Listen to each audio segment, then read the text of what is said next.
2026년 1월 12일 새벽 3시 42분 강원도 정선군 한백산 자락 해발 1200m 지점에 자리 잡은 외딴 산장 한 채, 이름은 설옥장, 사방을 둘러싼 침엽수림 위로 사흘째 폭설이 쏟아지고 있었다. 산 아래로 이어지는 임도는 이미 어른 키를 넘는 눈에 묻혀 그 자취조차 보이지 않았다. 사륜구동도 들어올 수 없었고 헬기도 뜰 수 없는 날씨였다. 설옥장은 그렇게 세상과 완전히 끊겨 있었다. 산장 안에는 5사람이 있었다. 산장의 관리인 노영감, 72살의 사내였다. 정선 토박이로 이 산장이 처음 지어진 1992년부터 34년째 이곳을 지켜온 사람이었다. 산을 누구보다 잘 알았고 곰과 멧돼지의 발자국을 구별할 줄 알았으며 한 번 보면 어떤 손님이 어떤 사람인지를 알아채는 눈을 가지고 있었다. 그리고 사흘 전 산장에 들어온 4명의 손님이 있었다. 모두 40대 초반의 남자들이었다. 대학교 동창이라고 했고 매년 한 번씩 모여 함께 등산을 한다고 했다. 이름은 이렇게 적혀 있었다. 윤재호 42살, 변호사 강세훈 42살, 건설회사 임원, 박정민 42살 의사, 그리고 최도현 42살 무직. 새벽 3시 42분 날카로운 비명이 산장의 정막을 찢었다. 여자의 비명이 아니었다. 사내의, 그것도 가장 침착하고 차분했던 사내의 비명이었다. 노 영감이 자신의 방에서 벌떡 일어났다. 그는 잠기가 밝았다. 오랜 산 사람의 본능이었다. 그는 화롯불 위에 걸쳐둔 외투를 걸치고 손전등을 들고 방을 나섰다. 비명은 2층의 끝방, 윤재호가 묵고 있던 방에서 들렸다. 복도에 다른 손님들이 이미 나와 있었다. 강세훈은 흰 셔츠 차림으로 머리가 헝클어져 있었고 박정민은 잠옷 위에 두꺼운 가운을 걸치고 있었으며 최도현은 검은 후드티의 모자를 깊이 눌러 쓴 채 복도 끝에 서 있었다. 무슨 소리야 지금? 강세훈이 떨리는 목소리로 물었다. 노 영감은 윤재호의 방문을 두드렸다. 윤 변호사님, 괜찮으십니까? 대답이 없었다. 노 영감은 잠시 망설였다. 그리고 문고리를 돌렸다. 문은 잠겨 있지 않았다. 끼익 하는 소리와 함께 문이 천천히 열렸다. 노 영감의 손전등 빛이 방 안을 갈랐다. 윤재호가 침대 위에 누워 있었다. 똑바로, 마치 누군가가 가지런히 눕혀놓은 것처럼. 두 손은 가슴 위에 모여 있었고 두 눈은 천장을 향해 크게 뜬 채였다. 그러나 그는 더 이상 숨을 쉬지 않았다. 입가에는 흰 거품이 흘러내려 있었고 얼굴은 푸르스름한 잿빛이었다. 침대 옆 협탁 위에는 반쯤 비워진 위스키 잔 하나가 놓여 있었다. 그 잔 옆에 한 장의 종이가 있었다. 흰 종이 위에 검은 매직으로 단 한 줄이 적혀 있었다. 10년 전 그날 밤 너는 누구를 죽였느냐? 2026년 1월 12일 새벽 3시 42분 설옥장, 한백산 자락, 폭설로 외부와 단절된 산장 안에서 첫 번째 시신이 발견되었다. 같은 날 오후 2시 서울 마포구 합정동 강혁탐정사무소, 강혁은 자신의 집무실 통유리 창 앞에 서 있었다. 한강 위로 회색 구름이 낮게 깔려 있었고 서울에도 진눈깨비가 흩날리기 시작하고 있었다. 그는 두꺼운 검은 스웨터 차림에 진한 에스프레소 잔을 손에 들고 있었다. 집무실 문이 열렸다. 이에나가 들어왔다. 그녀의 둥근 안경 위에 작은 물방울이 맺혀 있었고 코끝이 살짝 붉어져 있었다. 손에는 태블릿을 들고 있었다. 탐정님, 애나 씨 추워 보여요. 옥상 헬리포트 점검 다녀왔어요. 헬기, 오늘은 못 띄워요. 강원도 일대 폭설 경보예요. 가시거리도 거의 0이고요. 강혁이 한쪽 눈썹을 살짝 올렸다. 오늘 어디 가야 할 일이라도 있어요? 이에나가 천천히 태블릿을 펼쳤다. 1시간 전에 의뢰가 들어왔어요. 정선군 한백산의 설옥장이라는 산장에서요. 새벽에 손님 한 명이 의문의 죽음을 당했대요. 산장 관리인 노 영감님이 위성전화로 정선경찰에 신고했는데 경찰도 폭설 때문에 들어갈 수가 없는 상황이래요. 임도가 다 막혔고 헬기도 못 떠요. 빨라야 사흘은 걸린대요. 산장의 다른 사람들은 4명이 같이 들어가 있었어요. 대학 동창들이라는데 1명이 죽은 거니까 지금은 3명이 남았어요. 그런데 이상한 게 있어요. 그중 1명, 강세훈 씨라는 분이 우리 사무소에 의뢰를 했어요. 위성 전화로요. 무슨 의뢰를? 본인 친구가 자연사가 아니라고요. 살해당했다고요. 그리고 그 자리에 있는 누군가가 범인일 가능성이 높다고요. 그런데 폭설로 인해 본인들이 산장 밖으로 나갈 수가 없는 상황이라 외부의 누군가가 진실을 추적해줘야 한다고요. 비용은 얼마든 지불하겠다고요. 강혁은 잠시 침묵했다. 그는 잔을 천천히 내려놓았다. 애나 씨. 솔직히 어떻게 생각해요? 이애나는 안경을 한번 고쳤었다. 정황상 산장 안에 누군가가 범인일 가능성이 가장 높아요. 외부 침입은 사실상 불가능한 날씨예요. 그러니까 의뢰인이 의뢰를 한 거예요. 내가 아닌 누군가가 범인이라는 걸 증명해달라는 거죠. 그런데 우리 입장에서는 의뢰인 본인이 범인일 가능성도 배제할 수 없어요. 맞아요. 그리고 한 가지 더요. 시신 옆에 메모가 있었대요. 10년 전 그날 밤 너는 누구를 죽였느냐라는 메모가요. 강혁의 눈빛이 가라앉았다. 10년 전, 2016년. 맞아요, 탐정님. 그 해의 사건 중에 이 네 사람과 연관된 일이 있는지부터 알아봐야 해요. 강혁은 천천히 창밖을 바라보았다. 한강 위로 진눈깨비가 점점 굵어지고 있었다. 애나 씨, 헬기는 못 띄운다 했죠? 네. 적어도 이틀은요. 그러면 우리는 여기서 그 산장 안의 일을 풀어야 해요. 의뢰인의 위성 전화로 모든 걸 들어가면서요. 네, 탐정님, 준비할게요. 이애나가 돌아서서 나가려는데 강혁이 그녀를 불렀다. 애나 씨, 네, 두꺼운 옷 한 벌 더 챙겨두세요. 사흘 안에 우리도 그 산장에 들어가게 될 것 같아요. 이애나는 잠시 그를 바라보다가 작게 고개를 끄덕였다. 이미 챙겨뒀어요, 탐정님. 오후 4시, 강혁탐정사무소 작전실. 작전실의 거대한 벽면 스크린에 정성군 한백산의 위성 지도와 함께 네 사람의 신상이 띄워졌다. 윤재호, 강세훈, 박정민, 최도현, 모두 42살. 모두 같은 대학 같은 학번이었다. 한국대학교 경영학과 2005 학번이었다. 송태풍 박사가 옆 모니터 앞에서 자판을 두드리고 있었다. 40대 박사, 강혁탐정사무소의 데이터 분석을 책임지는 인물이었다. 그의 옆에는 조수 나정희가 또 다른 자료를 정리하고 있었다. 강혁탐정님, 송 박사가 입을 열었다. 이 네 사람, 2016년에 같은 사건의 참고인으로 조사를 받은 적이 있어요. 스크린이 한 장의 신문 기사로 바뀌었다. 2016년 10월 17일, 강원도 평창의 한 펜션에서 20대 여성 한 명이 추락사. 쌓이는 음주 후 베란다에서 실족, 경찰은 사고사로 결론. 이애나가 천천히 입을 열었다. 여성의 이름은요? 송 박사가 다음 자료를 띄웠다. 한지수, 당시 23살, 한국대학교 경영학과 1위 학번. 그러니까 이 네 사람의 후배예요. 강혁이 천천히 모니터에 다가섰다. 이 사건, 누가 마지막으로 그 여성을 봤습니까? 기록상으로는 그 펜션에서 함께 술을 마신 4명의 선배예요. 윤재호, 강세훈, 박정민, 최도현. 정확히 이 네 사람이에요. 강혁의 눈빛이 칼날처럼 가라앉았다. 이건 사고가 아니었군요. 그렇게 보입니다, 탐정님. 그런데 그때 경찰 조사에서 네 사람 모두 알리바이가 있었어요. 한지수 씨가 베란다에서 떨어진 시각, 네 사람은 모두 거실에서 함께 술을 마시고 있었다고요. 서로의 알리바이를 서로가 증언했어요.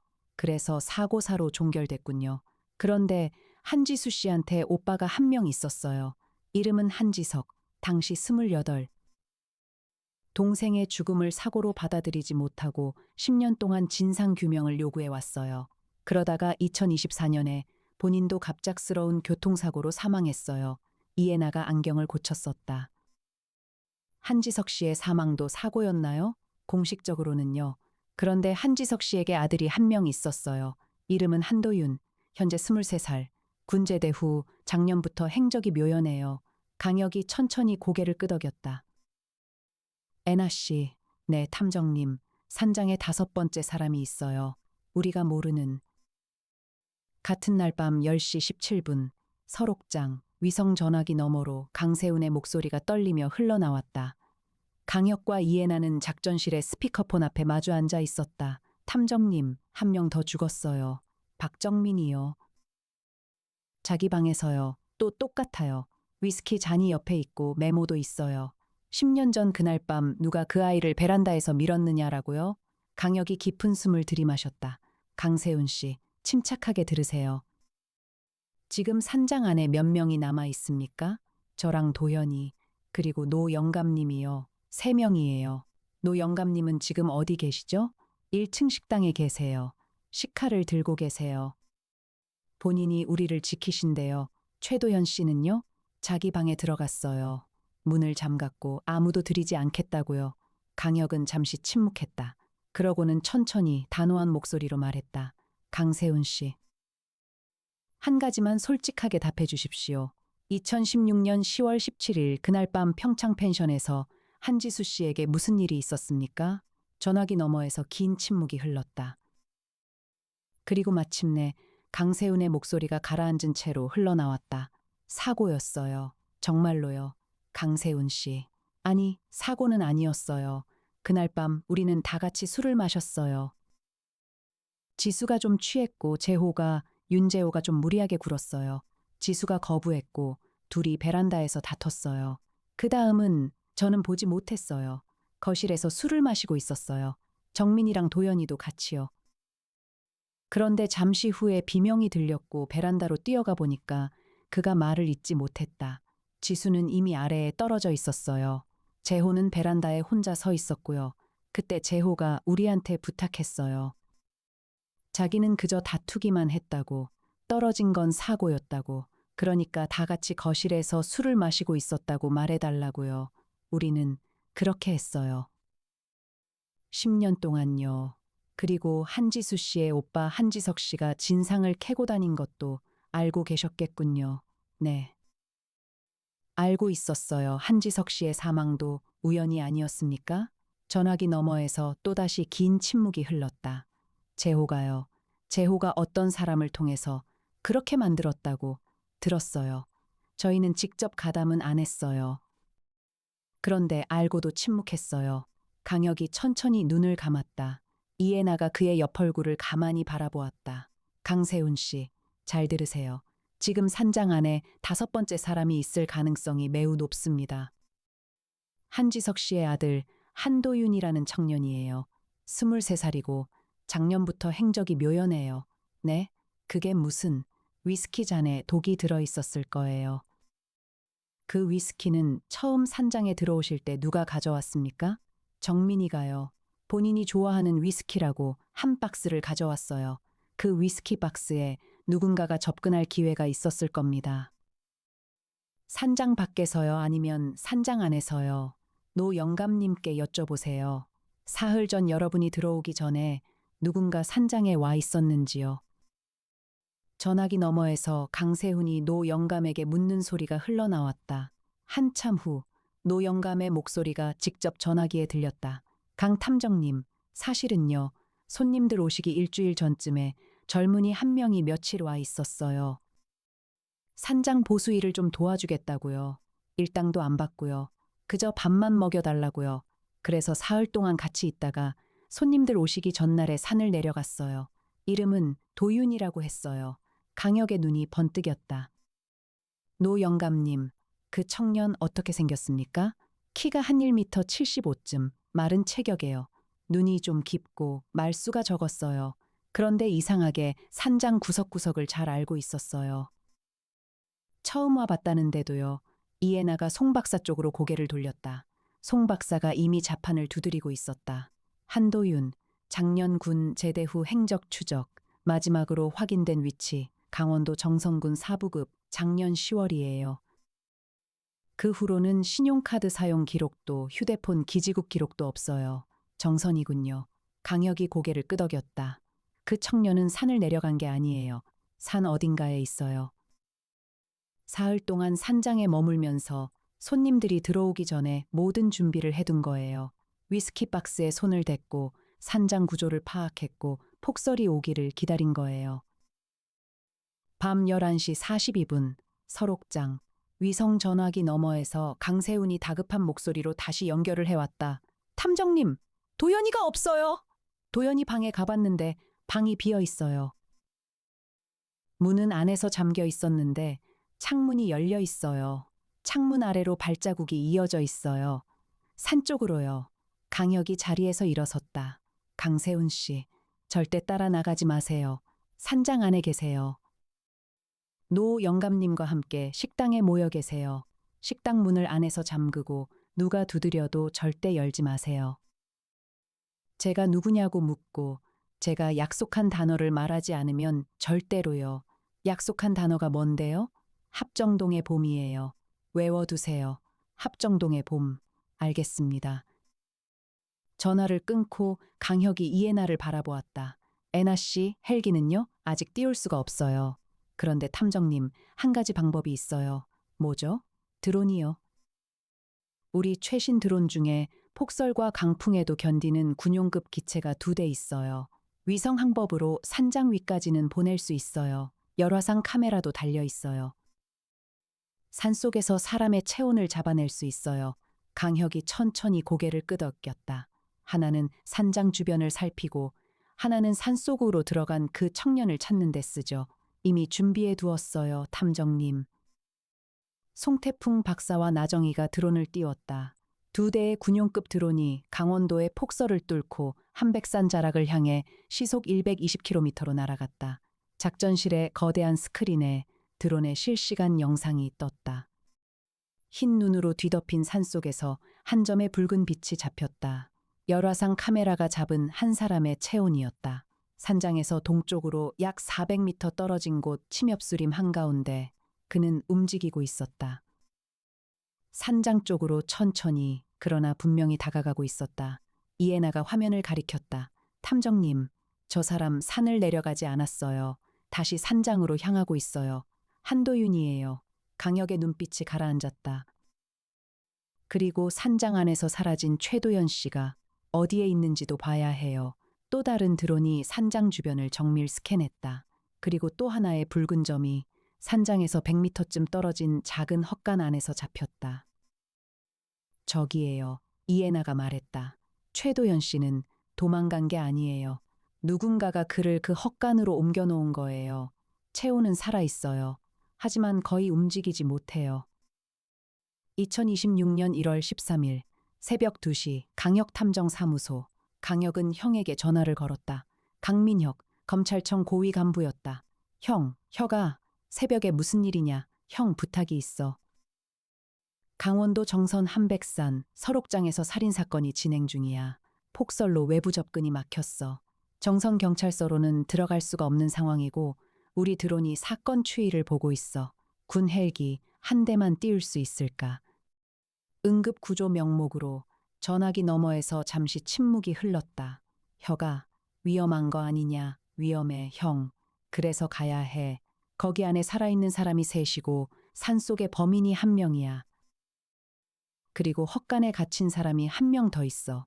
그 사람들이 다 죽기 전에 우리가 가야 해. 또 한 번의 침묵이 흘렀다. 그리고 강민혁의 목소리가 들렸다. 1시간 안에 강원도 원주의 공군기지에서 한 대 띄워주마. 너희가 옥상에서 그쪽으로 합류해라. 그 후의 작전은 너희 손에 맡긴다.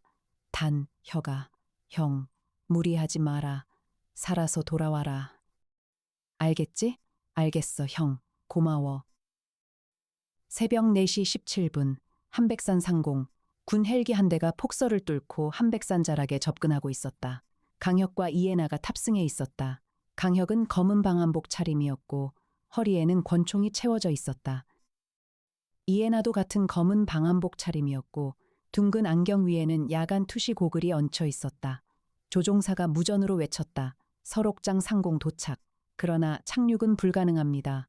가시거리 0.0. 가까운 능선의 평탄지에 강화해야 합니다. 산장까지 도보로 약 700m입니다. 강혁이 고개를 끄덕였다. 애나 씨, 갈 수 있겠어요?